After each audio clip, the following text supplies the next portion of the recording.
speaker. She is Dr. Anna Romanuik. Hello, can you hear me? Yes. She's a doctor of natural sciences, microbiologist, immunologist, and nutritional psychologist. She specializes in the diagnosis and therapy of gut dysbiosis in autistic children, autoimmune and allergic diseases, including atopic dermatitis. She applies a holistic approach to immune system as well as neurodegenerative and neurodevelopmental disorders. Her topic for today is nutritional support for development of autistic children based on hair mineral assessment. Over to you. Thank you very much for inviting me.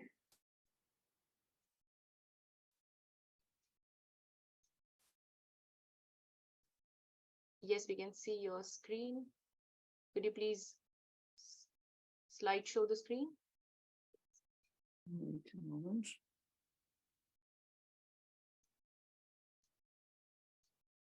No, it's okay?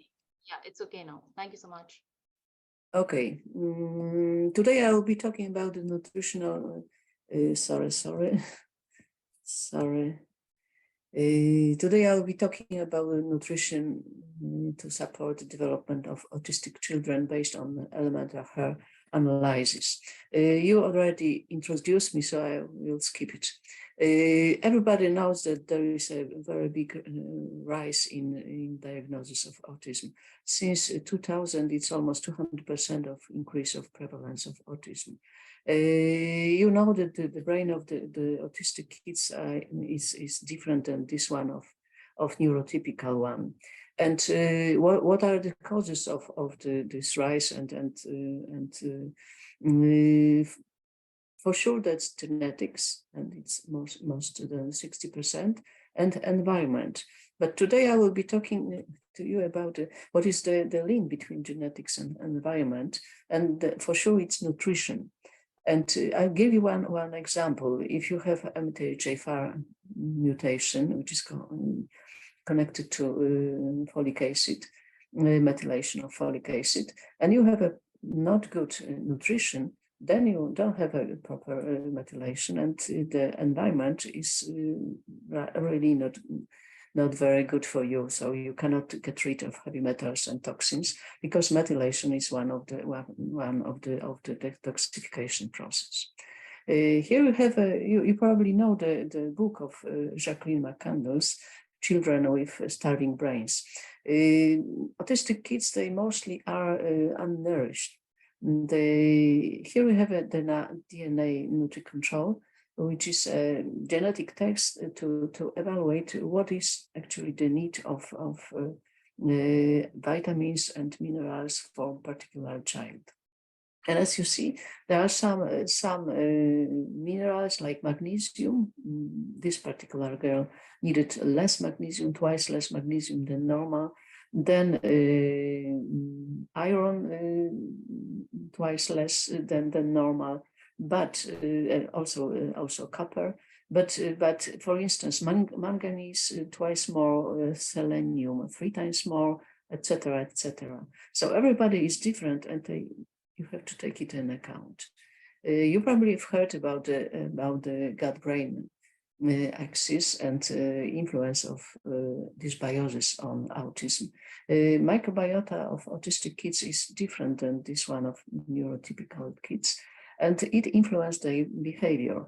And here we have a comparison of the gut flora of autistic kids versus control, and you see that there is a prevalence of the Bacteroidetes, while in control one is more firmicutes. So it's almost already very well known that it's a problem with the microbiota. Gastrointestinal dysfunction in autistic kids, it's more common than in general population, and it's between 9 and 70%, and it depends on the hospital who is making a diagnosis. It's mainly the visceral pain, constipation, flatulence, chronic diarrhea, gastrointestinal reflux, so-called GERD. This GI pathology in children with spectrum is often undiagnosed because of underlying disease. Parents are looking for the disease, they are looking for the new therapies, but also the speech delays. Those kids don't tell us what's wrong. and altered perception of pain because they don't feel the pain, so they cannot feel that something is going on in their stomach. Symptoms of intestinal dysbiosis and leaky gut, it's increased irritability, tantrums, aggressive behavior, self-harming, and other symptoms. Intestinal dysbiosis is a cause of many deficiencies of amino acid, enzymes, vitamins, but also of microelements, minerals, and also neurotransmitters. And it's aggravated by elimination diet and the selective diet. Diet of autistic kids is in 30% poorer than that of healthy children. Here we see that it's 33 in autistic kids versus 54 in neurotypical kids and versus paleo 200. In my hands, it's not more than 10 different foods that they eat. And that is a cause of deficiencies of calcium, vitamin B12, vitamin D, omega-3, and more. So there's only one advice I can give you: eat new food, make your diet more diverse, and even if it's difficult to do, you have to try. According to Natasha Campbell-McBride, who's the author of GAPS Diet, 100% of mothers of children with psychiatric and neurological problems have intestinal dysbiosis. Intestinal dysbiosis is influencing our immunology. So in pregnancy, there is a very well-known maternal immune activation. When there is a bad microbiota, there is a bad immunology, and then maternal immune activation occurs, and it can change the immunology of the child. And this is one of the cause of the autism. So another advice is getting your body ready for the pregnancy. Of course, it's for the girls. Yes, you have to take care about your diet. You have to take care about your microbiota. And what should parents worry about? In little kids, diarrhea and constipation, smelly stools, stale smell from the mouth, skin allergy, frequent infection like otitis, trashes, skin problems, etc.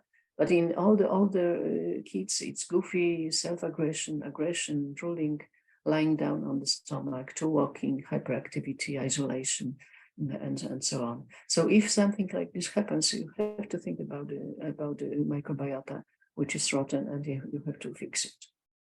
Here we have a test, a microbiome genetic test, and you see that there is a intestinal flora balance, which is below 40, and it's dysbiosis.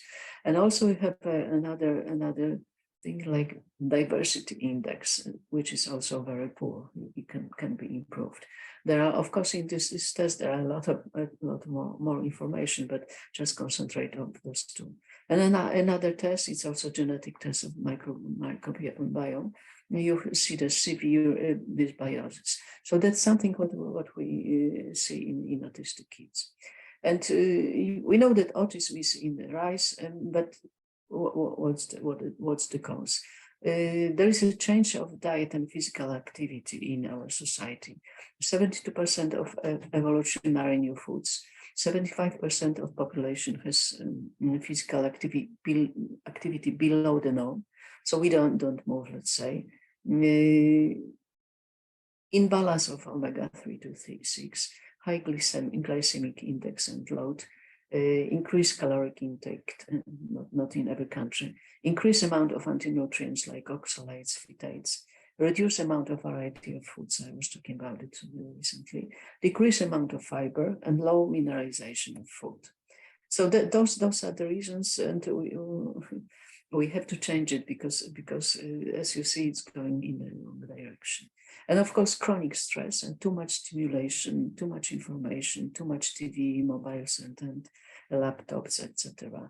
Overactivation of HPA, axis means cortisol, activation of the innate immune system, and chronic inflammation, which is also in the brain. If you ask a patient, are you getting enough minerals in your diet? They don't have any idea, but the answer is no, of course not. And the reason is related to the degraded soil. In India, you see it's very degraded, but as well in Eastern Europe where I live. So the soils are very degraded. They don't have the minerals we need. In states, they made the estimation how many percent of population not meet the RDA of minerals and vitamins. And as you see, for calcium is 73, for magnesium is 68, for zinc is 44, 42, etc., etc. So we are not nourished properly. And here we have a demineralization of tomato and carrot. Last 50 years, it was a big change in the composition of those vegetables. 100% more of sodium, but 90% less of copper and 50% less of zinc. And in the carrot, everything is lower. So we eat, but we don't nourish our brain, let's say. And here we have the paper, scientific paper about the mineralization of heavy metals in autistic kids. Well, you see that when there is a low magnesium and low zinc, there's a high mercury and aluminium. So that's proven already. That's the hair analysis. And the concentration of heavy metals in autistic kids, so it's mainly aluminium. So that's the main problem. Then cadmium, lead, and then mercury. And the minerals which are lacking is mainly zinc, magnesium, and calcium. Then cobalt means B12. And here you have the test elemental hair analysis. You see that most of the minerals are on the left side, and it means deficiency. And when you see such a picture, it means that it's a weakened, poor mineralization. So it's because of the poor diet, because of the poor microbiota, and that's why poor absorption and poor digestion. And when you see such a picture, and then when you look for the toxic elements, metals, you see that in this case, aluminium is sky high increase. It's more than 4 times than the norm. And then sometimes you see such a picture. It's a total load of heavy metals. None of them is above the norm, but they are in the very high level. So if you summarize all those heavy metals, so then it will be above norm. So you have to detoxify such a kit as well. And here you have another example where you have excesses of minerals. You see it's here, yes? Many minerals are in excess. And then if you see such a picture, you have to see the ratio of sodium and potassium. And if it's below 1, even if it's below 2, then it means that it's a problem with kidney and liver. You probably know that we have 4 different routes of detoxification. It's liver, defecation, kidney, urination, lung expiration, and skin perspiration. And hair is part of the skin. So if the defecation and urination means the liver detox and kidney detox doesn't work properly, then everything goes via skin. And then in the hair you can see many minerals. And here we have the detoxification, and I'll show you that in the first phase, organic toxins are released, and in the second one, heavy metals. And here we have the processes which are going in the second phase, and methylation is the most important. I will be talking about methylation many times. And here we have the need for the minerals. To remove toxins, you need selenium, copper, zinc, and manganese. So that's obvious that if you have a bad nourishment in minerals, if you have bad absorption, then you don't detoxify. Another example, there is the child, autistic child, and none of them is above norm, the toxic metals. Aluminium and mercury is slightly increased. And after the detoxification, after 4 months, as you see, mercury is very, very high, and aluminium also very high. And it scares parents very much, because they said, okay, expected improvement, and now I see that it's worse. But I'm happy because we provoked the detoxification. Yes, but if we make the estimation after another 4 months, probably it will be lower. Sometimes you see it's opposite, that it's elevated, but then after the detoxification, most of them are lower, but aluminum stays. Aluminum is very difficult to detoxify, and you see that mercury appeared. So it means that because mercury is also very difficult to detoxify, and then you have to prolong the detoxification. And here you have a dynamic of aluminum concentration in one of my patients. And here you see that the aluminum, that was the main problem. We start with the 4.5 times more than norm. And then after 1 year, we lower only twice. It was really difficult child. And then alleged, it started with 1.3 and ended up with 43. So sometimes our expectations are very straight, but the reality is upside down. And so we have to take it in account and be prepared for the bad scenario. Okay, could you have heavy metal toxicity? 10 minutes to go. 10 minutes to go. Okay, I will speed up. Okay, you have to make a test. Here you see the aluminum and mercury is high. If there is no obvious that it's high in her analysis, then I make urobory test, and as you see, it's also high. So that's a confirmation that it's a problem. The sources of mercury, you probably know, it's mainly amalgam, but also fishes, seafood, and so on. But it's not a matter of the sources. Of course, you have to remove it. But it's a problem with the detox and microbiota, which is not helping. And the symptoms of mercury is, when you see the symptoms of mercury intoxication, it's almost the same as in autistic kids. It's delayed speech, social withdrawal, reduced eye contact, repetitive behavior, and so on.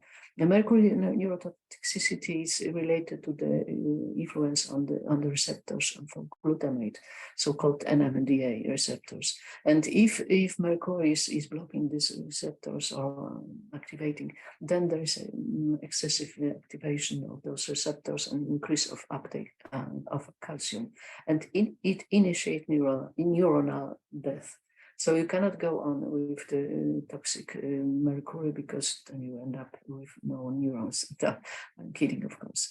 Here we have an example of how mercury interferes with the methylation. It blocks main methylation enzyme, the so-called methionine synthetase, which is very important for the recycling of homocysteine to methionine. And if you get lost, look for the mineral wheel, and then you see that all those minerals are connected. So, for instance, if you are looking for the mercury, you have to look for the selenium, silica, magnesium, and iodine. If they are low and you don't see the mercury, you have to make a provocation. Now I will be talking about the autism and ADHD. You know that autistic kids, they have some symptoms of ADHD, and opposite ADHD, they have some symptoms of autistic. It's mainly hyperactivity and poor concentration. So with ADHD, it's a toxic level of mercury, lead, cadmium, copper, and low level of magnesium and zinc. As you see, lead is one of the causes of ADHD. This is a paper where they measured the magnesium in the hair, red blood, and in serum, and they found that in 95% of cases that there is less magnesium after supplementation of magnesium for 6 months. The hyperactivity was decreased, and concentration, of course, of magnesium was high. And another case of zinc deficiencies. When zinc is deficient, then the transporters for zinc are increased, expression of those are increased, and then by mistake, cadmium and lead is absorbed more likely. Zinc deficiency is in children is twice more often in older mothers. So we start to give birth earlier. Zinc supplementation improves ADHD symptoms such as hyperactivity, impulsiveness, and socialization. And factors lowering the zinc level in the body is oral contraceptives. So if you are planning to be pregnant, stop the oral contraceptives at least half a year before pregnancy, because then you have to mind about the zinc. Then infections, acute stress, and pregnancy itself is lowering zinc. And then methylation disorders, that's what I've told you. That's here you see the zinc and magnesium, they both are needed for the proper methylation. And another one, copper, it's related to the high copper is related to the dopamine beta monooxygenase, and that's an enzyme who will transform dopamine to norepinephrine. When copper is high, then dopamine is very quickly transformed to epinephrine. This ratio you can see in organic acid test. If norepinephrine is higher than dopamine, then you have to look for the copper and heavy metals. Heavy metals removal, you have to remove the source of heavy metals, and then you have to assess mineralization and then supplement appropriate minerals. You have to treat dysbiosis to improve the absorption of minerals, stabilize methylation, and improve the detox of the liver, kidney, skin, and lungs. According to Autism Research Institute, 76% improvement after chelation compared to other biomedical treatment. And now aluminium, as I've told you, it's the main 5 minutes. 5 minutes, okay. Okay. The sources of aluminium are very big. Vaccines, bleached flour, aluminium foil. So you have to think about it. Even tap water can have aluminium. And symptoms of excess aluminium is very, very big, and anemia, tooth decay, thyroid problems, and kidney disorders. But we will concentrate on neurological problems. In March 2018, for the first time, they showed those researchers showed the aluminium accumulation in the brain of the autistic kids in microglial cells. Aluminium blocks methylation. You will be sick from methylation, I believe, and it blocks two enzymes. This one methionine synthetase, but this enzyme is responsible for the recycling of biopterin, and biopterin is responsible for production of serotonin and dopamine, and it's related to deficiency in biopterin is related to speech delay and inflammatory processes in the brain. So that's according to AMI-ASCO. But also mutation in MTHFR, CBS, and MOS. Influence on aluminium on nervous system is very wide, but I will concentrate on the glutamate decarboxylase. Here, as you see, this enzyme is responsible to transform glutamate to GABA. Glutamate is exciting us, and GABA is cooling us. And high aluminium, because that blocks this enzyme, but not only, but high copper, low zinc, low magnesium, low B6, inflammation, infection, chronic stress. That's things which don't help. And nowadays, the balance of GABA and glutamate is the main topic in autistic kids. Too much glutamine, it's anxiety, perseverating, restlessness, migraine, tics, and motor stereotypes. You have to think about lowering glutamate, and you can lower it by administering GABA, P5P, which is B6, but active form, but also magnesium, lithium, and that you can check in the hair analysis. You have to think about the diet without excitotoxin, and here my cocktail for to remove aluminium. It's especially for kids because almost all of them are in liquid form. Only magnesium malate is powder, but you can add to the porridge. This is cilantro and chlorella, tinctura. silicon and iodine, and that will be complex liposomal, and the zinc. But you have to take care if zinc is not in excess. Once Professor Stephen Mark Shaw, who's autistic, but he's very well, said, if you met one person with autism, you've met one person with autism. That means that every child is different. And when you start to supplement them, please test it, don't guess. That's my advice, and use that elemental analysis, because it gives you a lot of knowledge. Thank you very much for your attention. Thank you so much, Dr. Anna. The second last slide, that, test but don't guess, that was a wonderful one. Thank you so much for your insights. We also thank Lifeline Diagnostics to sponsoring the IAFM Conference 2022. Thank you so much. Thank you. Could you please unshare the screen? Thank you.